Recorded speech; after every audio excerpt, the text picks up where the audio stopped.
Hello everyone, welcome back to our channel. In this video, we're going to explore the Moore's voting algorithm.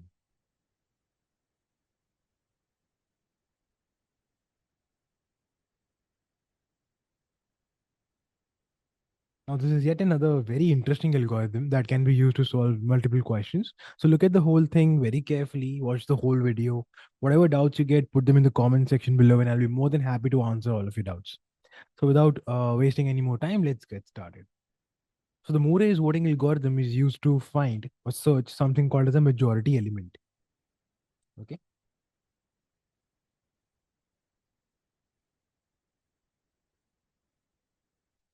So before we look into the algorithm, we need to understand what a majority element is. It is an element that appears more than n by 2 times. Okay, I'll give you an example. Let's take an array 1, 2, 3, 2, 4, 5, 2. How many elements are there? Let me put in the indices 0, 1, 2, 3, 4, 5, 6. So in total, there are 7 elements in this array. 1 appears once, 2 appears thrice, 3 appears once, 4 appears once, and 5 appears once. Which of these is the majority element? Let's have a look. So total number of elements is 7. 7 upon 2 is 3. More than 3 times is 4. Is there any element that appears 4 or more than 4 times? No, there isn't.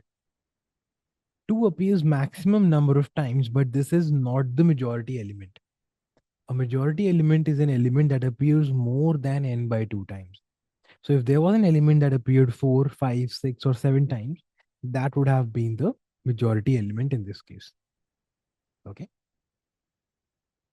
Let me take another example to make things more clear. 1, 2, 3, 2, 2, 2.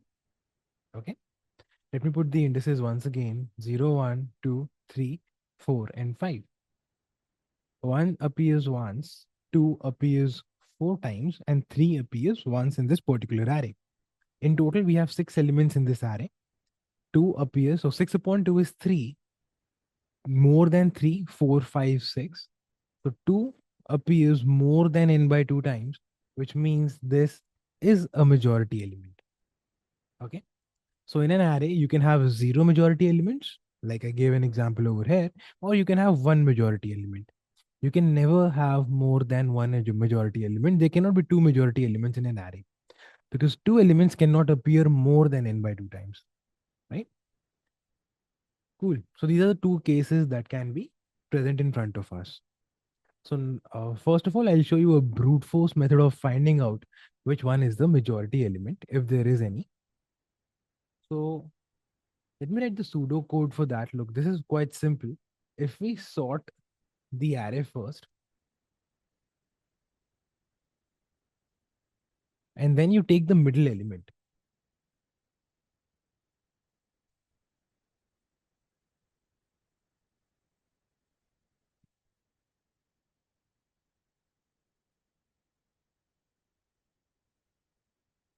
and then you can simply check if it is a majority element or not.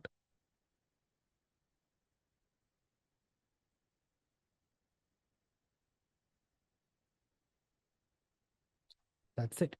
If it is not the majority element, there are no majority elements. If it is a majority element, that is the answer. Let me explain it to you in very simple terms first. See, let's say there are 1, 2, 3, 4, 5, 6, 7 elements, right? 7 by 2 is 3, more than 3 is 4. So let's say there is a majority element and it appears 4 times. When we sort it, all the elements that are same come together, right? That's the rule. When we sort an array, all the elements that have the same value will come together, right? So let's say this is the block of 4 elements that is there. Let me mark the middle element.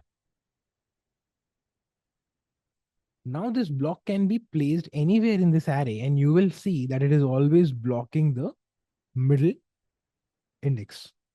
See, it can be here, it can be here, It can be here towards the end or at the beginning, anywhere you move it, it will always block this middle index. So if there is a majority element, then it has to be the one over here. If there is no majority element, then it's all right. You get a random value. You go through the array once, check how many times it has appeared, and that's it. If it is appearing more than n by 2 times, it is the majority element. Otherwise, it is not the majority element. As simple as that. So this is the brute force way or a non-optimal way of solving it, because sorting is basically O of n log n, and we don't want to spend that much time. So sorting is something that really simplifies lots and lots of questions, but it is very expensive in terms of time complexity. So we want to avoid it as much as possible. Okay? So this is where Murray's voting algorithm comes into play. Let's take an example, and I'll theoretically explain to you what Murray's voting algorithm is all about. Then we'll look at the pseudocode and move forward from there. 1, 2, 3, 4, 2, 2, 2, 7, 2, 2. So it is clear from this array that the majority element is 2. So what you have to imagine is, you have to imagine a battlefield. This is our battlefield. Okay. And the rules are quite simple. When two soldiers fight, they both die. Okay, everybody is equally trained. So when two soldiers fight, they both die. Not more than one army can stand peacefully on the battlefield. These are simple rules that we have to follow. And let's have a look at it so that it's more clear to you. One, so there's a soldier of army one over here. Two, there's a soldier of army two on the battlefield. So there's more than one army standing there, so they will fight. When they fight, both of them will die. Nobody is left on the battlefield right now. Three. Then there is four. Again, there are soldiers of two different armies. They will fight, and both of them will die. Then two. Again two. Now these are the soldiers of the same army, so they won't fight. Again two. Again. So we have three soldiers standing on the battlefield. All of them belong to army number two, so they won't be fighting. Seven. Now we have more than one army on the battlefield. Two soldiers will fight and both of them will die. Right now, on the battlefield, there are two soldiers of army two standing. That's it. Again a two and again a two. So you can see the last army standing on the battlefield is two, and that is basically our answer. Now, the problem with Murray's voting algorithm is even if there is no majority element, you'll get an answer. So at the end, you have to rectify, you have to check, you have to verify whether this is the answer or not, whether this is the majority element or not. If there is a majority element, it has to be two, but maybe there are zero majority elements. So at the end, you iterate the array, count the occurrence of this particular element. If it is greater than n by 2, you have your answer. If it is less than n by 2, then there is no majority element in the entire array. That's all. Let me write the pseudocode. I hope this is clear to you. Again, let me remind you, if there's any doubt, any confusion, put that in the comment section below. I'll be more than happy to solve all the doubts that you get. So here what we do is we take a count. Initially, 0 people are standing on the battlefield. This is number of soldiers on the battlefield.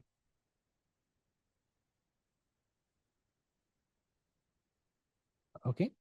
Then we have the candidate.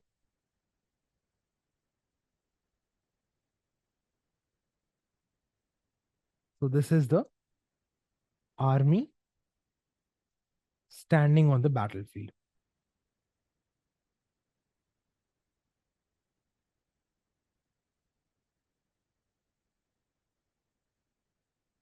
Okay. Now we iterate the array.